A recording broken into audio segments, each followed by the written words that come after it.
All right, hey guys, we're going to be doing this one kind of podcast style here as well too, kind of like a porch talk, but I'm actually so busy because I got to get everything ready for my Midwest hunting trip. I got a week and I got 2 weddings set up in here. I got a lot of stuff to do. So we're technically, yesterday we were done hunting for the early season in Georgia. We will be back at it for late season here, but early season is over. We killed 1 deer and had some opportunities. It was better than last year, so I can't really complain for the 15 days or whatever I hunted. But while we're doing this conversation, I'm going to be setting up stuff. I got the new XOP sticks in here that I wanted to put as part of a budget setup here that I'm doing for the channel. Got a Rubicon stand. I got another set of Nova stand. I got a bunch of stuff that we're getting together. But what we're going to be talking about today is this whole, nothing matters more than shot placement. Shot placement matters. Doesn't matter what broadhead you use if you got shot placement. Doesn't matter this and that if it's shot placement, shot placement, shot placement. That's all we hear is about shot placement. And it's true to an extent, but it also gets on my nerves a little bit when I hear that. When I hear people justify using something or doing something and then putting it into shot placement kind of things and saying, well, as long as you hit them where you're supposed to. So we're going to get into that. First of all, look at this. Notice this. I just laid these out. This middle one is the XOP tree stand strap. And look at the length difference between this and a Lone Wolf strap. Okay, look at the length difference on this. And then here is one of the other Lone Wolf straps. Look at the length difference on these straps. That is crazy. Well done, XOP.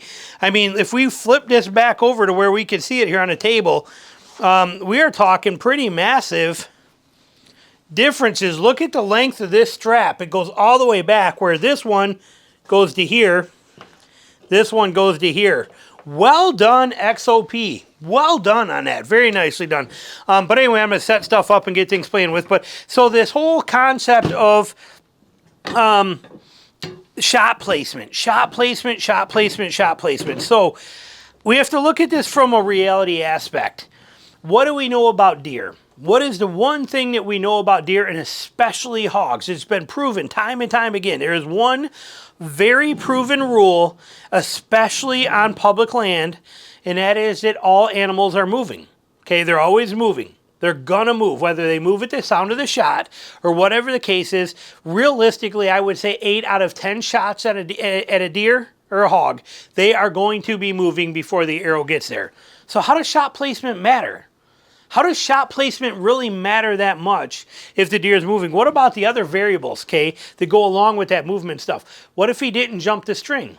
What if he naturally took a step? What if he naturally turned? What if he did jump the string? What if all of these variables come into play? What if an acorn fell down and hit him, or an acorn hit a tree branch, or a squirrel cut something and got his attention and he twerked? They're always moving. Okay, there's always movement to animals. And hogs never stay still. A hog never stands still.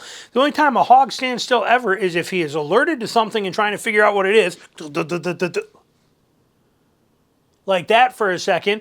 Or if he's sleeping.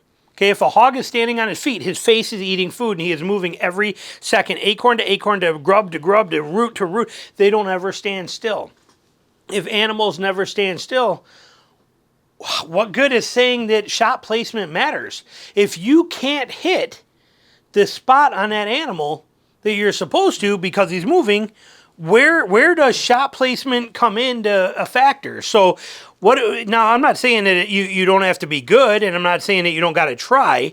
I'm saying in here, I'm saying that the reality of it is that we can't guarantee. Some things just get on your nerves. We cannot guarantee shot placement under any circumstances.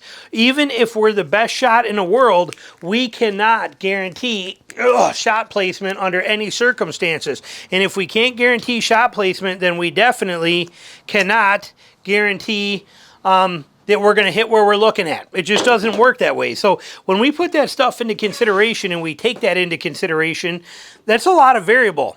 Okay, that means that our opportunity for perfection in shots is basically non-existent. Okay, it's not there. It doesn't give us that luxury or that option. We don't have it. So what do we do instead? Well, we're going to do the best we can. See, that's kind of a pain in the butt there to get that in there. There we go. There we go. Sorry, still setting stuff up and learning what I do and don't like on these and what things are what.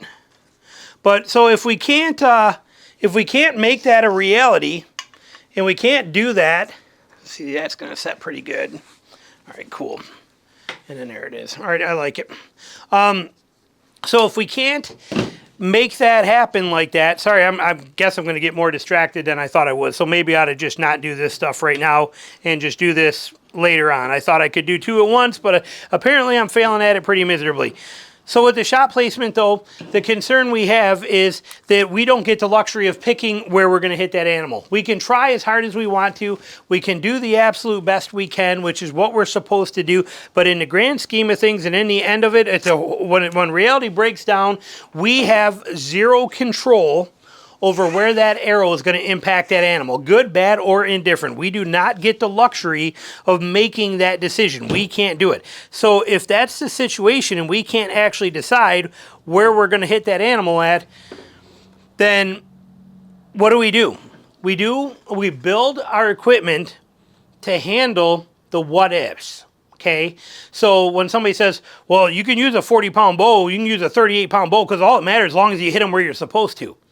That may be true, as long as you hit them where you're supposed to. But people say, well, I can use I can use any head I want because it's going to work as long as I hit them where I'm supposed to. That's the key. You shot placement. You got to hit them where you're supposed to. We've just determined that you can't always hit them where you're supposed to. Okay, and I can't tell you how many times that I have shot at animals that I've got. Remember, I'm running a GoPro on my head for every single shot now and have been for a couple of years. And I got about 100 animals that I've shot at on video that I can go back and see slow motion. Actually, maybe if I find it again, I'll link it here. But I put a video out here for you guys last year, 70-something shots over what I learned from there. But what we know is that there's a lot of times that I hit an animal perfect that I really shouldn't have. Okay, that I shanked a shot. I shot, boom, boom, boom, blows right through the heart. I'm like, yes! Or a moving shot, hog walking through, and I come in, boom, boom, and I hit him right in the heart. And then I realized when I look at it in slow motion that had he not took a last leap that I didn't even see with my naked eye, I would have not hit there. I would have hit in front of the shoulder blade. But because he did launch, I ended up drilling him. Or a deer that I end up hitting right in the heart perfectly, but only because he dropped down into it. Had he not dropped, I would have missed him and went right under him. Okay, or I've shot animals that I've missed completely where I'm like, how did I miss that? Where I shouldn't have missed. My shot was perfect, but the deer ducked and got out of the way. Okay, we don't get to control where the arrow goes. We may be shooting at a specific spot and we might hit that spot if it was stationary, but it is not stationary.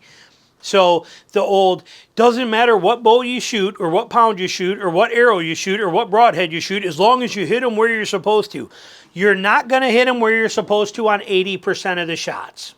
80. I venture to say 80% of the shots where you let go of an arrow, even if your arrow hit exactly where you were looking at in a spot in time, not on a deer, but a spot that was projected latitudinally and longitudinally, right there, a spot, an XYZ coordinate that you had picked. That deer, here's that spot, that deer is not there anymore when you hit 8 out of 10 times.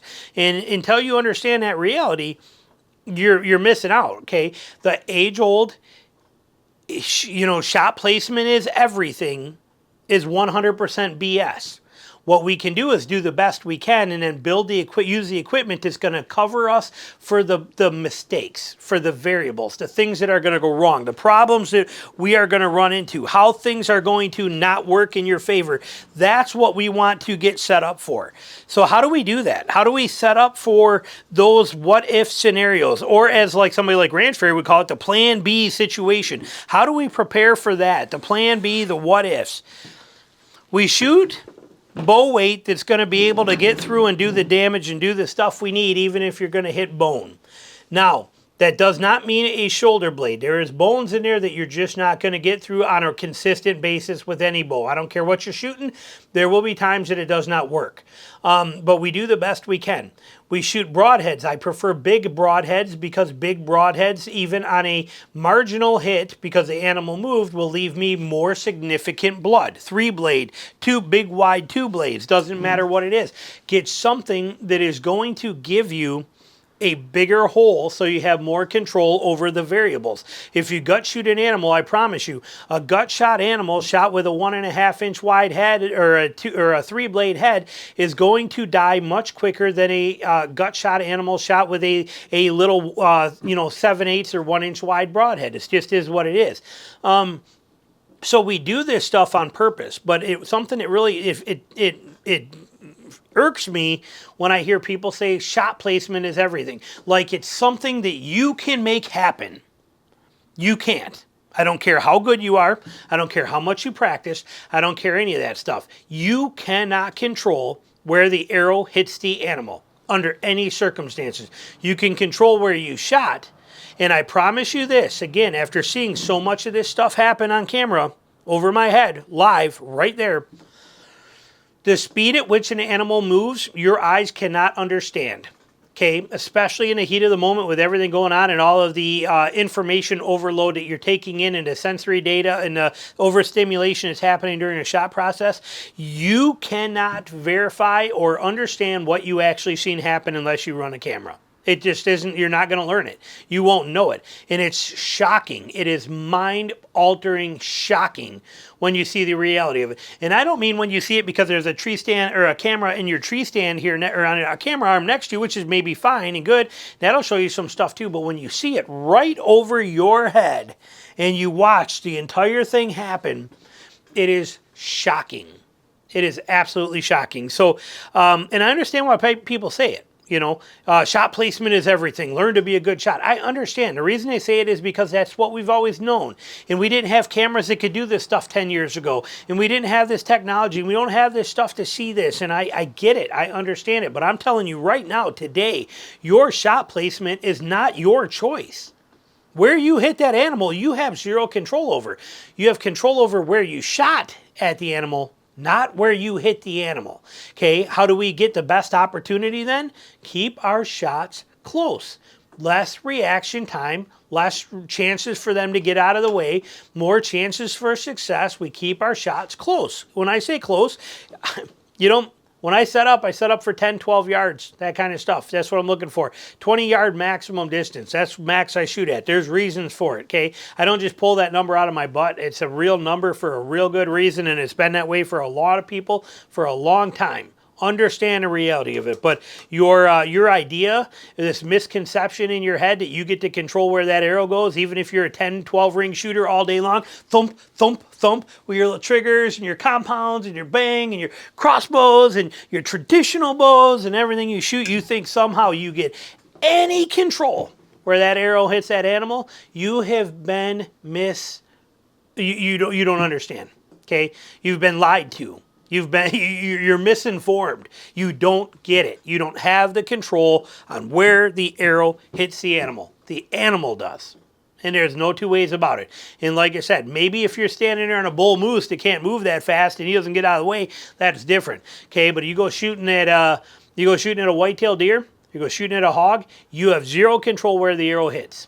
And it's more times than not, just as often as you making a bad hit on an animal, and you're like, oh, I can't, how did I do that? Most likely you didn't do it. The animal did it. You didn't gut shoot him or hit him 3 inches back or hit him 3 inches high in the shoulder. Oh, can't believe I made that shot. You probably didn't make that shot. That shot probably happened because of the animal moving. Okay, and you see that. But on the same note, man, I drilled him. He was 25 yards out, and I put it right in there perfect. You probably didn't. If that deer's standing here facing this way, you might have shot 2 feet to your right, but that deer walked into it. He took off to get out of there, boom, walked into it, and you drilled him perfectly then. But your mind doesn't comprehend that. So here you are thinking that you were just the best shot in the world at 25 yards on that deer because you center punched him perfectly. Most likely, you did not. The deer did. So it goes both ways. Okay, so some of your best shots you've ever made, you didn't make them. The deer did. Okay, some of your worst shots you ever made, you didn't make them, the deer did. That's got to be understood. Shot placement, BS. Okay, we do the best we can, but we have zero control over shot placement on an animal. It's the way it goes. So hope you enjoyed the video. Thanks for watching.